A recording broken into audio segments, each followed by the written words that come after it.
સ્થાનિક સ્વરાજ્યની ચૂંટણીનું મતદાન શાંતિપૂર્ણ રીતે ચાલુ. દ્વારકા જિલ્લાની દ્વારકા, સલાયા, ભાણવડ નગરપાલિકા 2 તાલુકા પંચાયત બેઠક પર મતદાન શરૂ.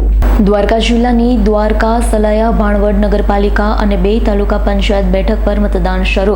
દ્વારકા તેમજ સલાયા નગરપાલિકાની 7 વોર્ડની 28 બેઠક તેમજ ભાણવડ નગરપાલિકા 6 વોર્ડની 24 બેઠક પર મતદાન શરૂ થયું. ખંભાળિયા તાલુકાની ભરાણા બેઠક, કલ્યાણપુર તાલુકાની જુવાનપુરા તાલુકા પંચાયતની બેઠક પર મતદાન શરૂ. દ્વારકા નગરપાલિકાની કુલ 28 બેઠકમાંથી 9 બેઠક પર ભાજપ બિનહરીફ છે, જ્યારે ભાણવડ નગરપાલિકાની કુલ 24 બેઠકોમાંથી 8 બેઠક ભાજપ બિનહરીફ જીતે છે. સલાયા નગરપાલિકામાં કુલ 7 વોર્ડમાં 28 બેઠક માટે 98 ઉમેદવાર મેદાને છે, જેમાં ભાજપ, કોંગ્રેસ, આપ અને AIMIM સહિત પાર્ટીના 98 ઉમેદવાર મેદાને. 13 જેટલા બૂથ સંવેદનશીલ છે. Bureau report, S9 news, Dwarka. અમારી તમામ માહિતીથી અપડેટ રહેવા માટે જોડાયેલા રહો S9 ન્યૂઝ સાથે.